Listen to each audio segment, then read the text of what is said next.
During my college years, my roommates and I worked at a popular events hall on weekends. Our tasks included managing events, setting up for future ones, and cleaning up after everything concluded. Typically, around 10 to 15 of us would be on shift from 8 p.m. to 3 a.m. Despite the occasional gossip about the hall being haunted, I never gave it much thought. However, a few unsettling incidents stood out. My roommate, James, was the shift supervisor and had the responsibility of ensuring everything was locked up properly before leaving. After we finished preparing for an upcoming volleyball match, he began his final rounds.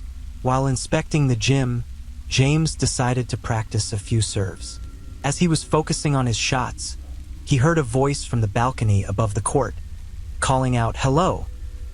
He looked up to see a figure peering down, dressed in clothes that weren't part of our uniform. James quickly called out, demanding to know who was there. The figure simply smiled, retreated into the shadows, and vanished. This was particularly unsettling as it was around 3:15 a.m. The hall was supposed to be empty, and James had confirmed that all upper floors were locked earlier. The balcony, being narrow, offered no place for someone to hide. James locked the front door hastily and left the building. During my shifts, I was often assigned to clean the locker rooms located near the arena floor, which were quite isolated from the main cruise areas. Sometimes inexplicable cold spots would appear, and I would hear distant voices and laughter from the showers, though no one would be present. Additionally, I often felt an eerie chill on the back of my neck. Whenever these strange occurrences happened, I would speed up my cleaning and leave as quickly as possible. One night, as we neared the end of our shift, I needed to use the restroom. I entered the main restroom, performed my usual check to ensure I was alone, and settled in. While I was occupied, the toilet next to me flushed on its own. The sink turned on and off by itself, and the lights suddenly went out. I was plunged into total darkness, as this was before cell phones were common. I was terrified and hurriedly finished up, fumbling to exit the stall. I initially thought a coworker might have been playing a prank, but when I turned the lights back on, there was no one there, and the floor was deserted. When I inquired about it later, the crew members were all in the office, preparing to leave, and no one had been near the restroom. For many years, I worked as a K-9 security officer. Though I don't particularly believe in the paranormal, there were a few occasions that gave me the chills. One site I frequently patrolled with my dog was an old, historical farmhouse. To reach it, we had to walk about a half a mile down a worn dirt path flanked by woods on both sides. Some people claimed the place was haunted, if you believe in that sort of thing. One especially dark night, whether it was due to an overcast sky or the absence of a moon, I can't recall, but it was pitch black. About 2/3 of the way to the farmhouse, my dog Max started acting strangely. I could feel his tension through the leash. He began to emit low growls every few steps, and his ears twitched as my flashlight beam moved back and forth. Though it was dark, I was sure his hackles were up. About 100 meters after I noticed his odd behavior, he surged ahead of me, something he only did when sensing a threat. He stayed about 2 meters in front of me for a bit before stopping abruptly and growling at the darkness. Despite my scanning with the flashlight, I couldn't see anything. After years of working with Max, I had learned to trust him more than any person. During one of my scans, I caught sight of about 6 sets of eyes reflecting back at me from the woods. I was certain they were coyotes, but the sight sent shivers down my spine. Max and I retreated to the car and reported it as a clear patrol. Whether it was something supernatural or not, I wasn't about to let my partner face off against a pack of ghostly coyotes. I worked at Kohl's for 2 years, and right before Christmas, there would be a massive influx of new merchandise. They usually had a team of about 12 people stay overnight one night to get the new Christmas items out. I volunteered, and we were winding down at about 2:30 a.m. I was in the back near the linens, which in my particular store was right beside the stockroom in the back corner of the store. There was an end cap with some picture frames that were on clearance to my left, and I was trying to arrange some comforters a few aisles away. I finished and backed up to look at my work when suddenly, a picture frame just tipped over and crashed to the floor. No one was around me. Nothing even touched the picture frames. I was too tired to care, so I went to the back to grab a broom and dustpan from the housekeeping closet. This closet was in the farthest corner of the stockroom. We had these conveyor belts that you could hang clothes on, and they would take them around a track close to the ceiling so our stockroom wouldn't be packed with clothes. Housewares and other items were on the shelves, but the clothes hung in plastic bags from the conveyor belt at the ceiling. I turned the corner to the closet, and there was one bag of women's clothes just swinging away above me. No other bags were moving, and this thing was loud. If anyone had just used it, I would have heard. By now, I was wide awake and freaked out. I grabbed the broom and ran back to where the broken picture frame was. But it had been picked up.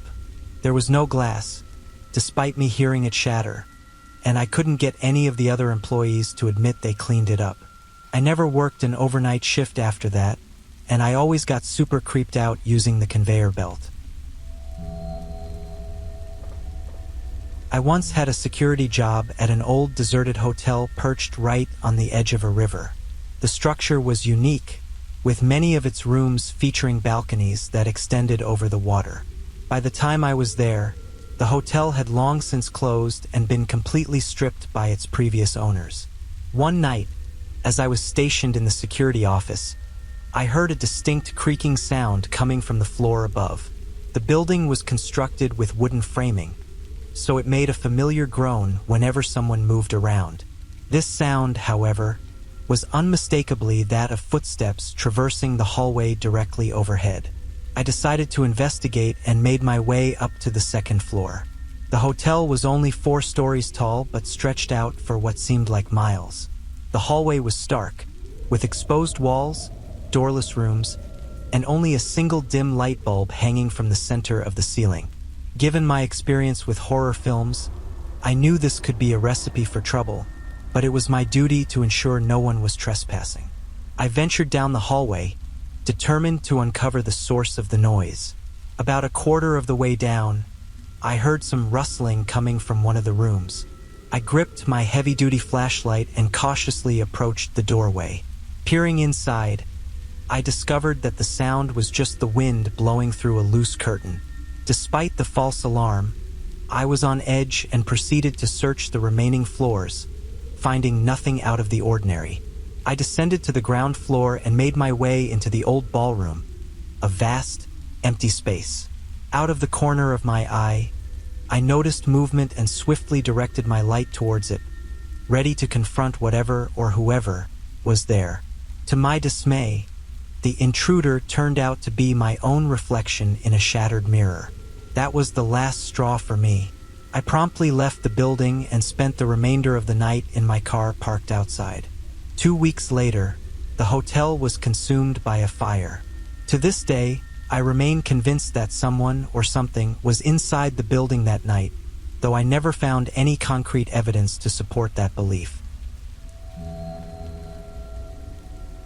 I used to work at a museum and I was tasked to manage the exhibits on the upper floor. The displays were set up in a long hallway, and I was responsible for ensuring everything ran smoothly. At the end of each day, after the last visitors left, I would shut off the lights for each exhibit and the small one above each display case. Then I would cover the artifacts to protect them from dust.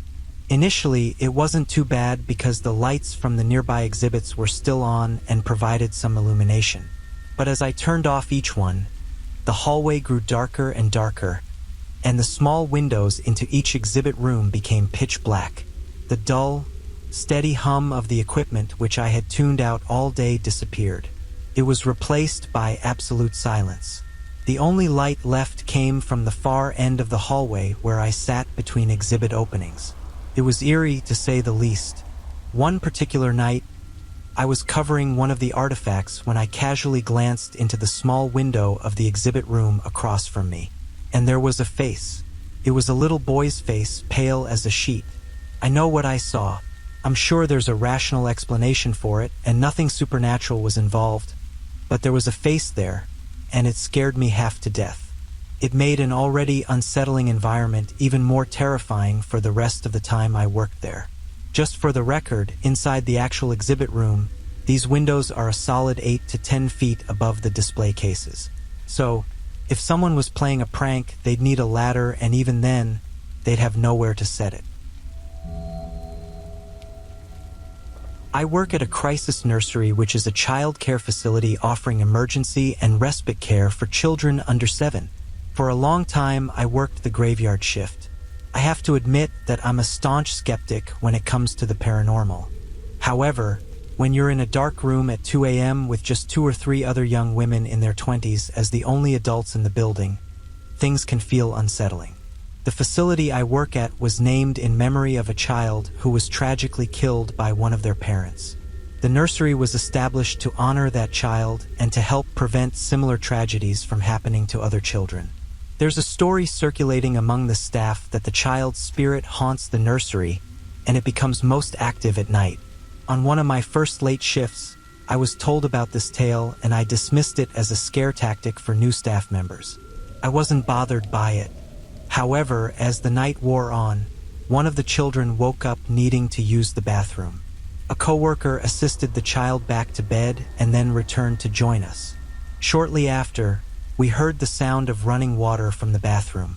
When we went to check, the tap was indeed running. My coworker insisted it was off when she left, which was odd but seemed like a prank to me. The staff also mentioned that one reason people believe the place is haunted is because numerous children have asked about that kid, referring to an unseen presence like, "Why doesn't that kid have to go to bed?" I dismissed these stories and went about my work. A few weeks later, I found myself alone in the sleep room, the room where all the kids sleep, with an adult always present. I was relaxing and reading a book with a small light while the rest of the room was dark and silent. Suddenly, a child, probably around 4 or 5 years old, shot upright in bed and exclaimed, "Hey, how come they aren't asleep?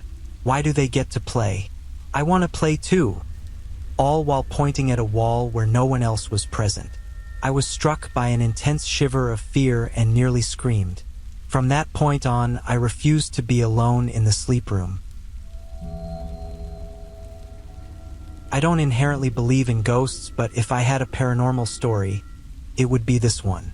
I work in one of the major ERs in my city as a healthcare assistant, and one of my many tasks is post-mortem care for patients who die in our care. One night at around 2 a.m., I was called to the room of an elderly patient who was in palliative care and had just passed away. The family had finished their goodbyes, so I went in to start providing care. This usually means removing any tubes, wires, and monitors from the patient, giving them a bed bath, removing any valuables from the body to give to the family, and putting them in a gown and shroud. I like to talk to my patients even after they have passed, as it puts me at ease and shows respect to them. I explain my actions and talk them through what I'm doing because, even though they have passed, they are still my patient. While I was giving the patient a bed bath, I suddenly felt like I was being watched. Then, I felt a hand on my shoulder and heard a man's voice say, "Thank you." The hand remained for a moment while I stood there frozen. Then all the feelings stopped, and the room felt empty. There were no other nurses or staff in the area at the time, just me. I like to believe that the patient I was providing care for was thankful for my explanations and me continuing to talk to them through their care. Please drop a like and subscribe to the channel for more horror stories.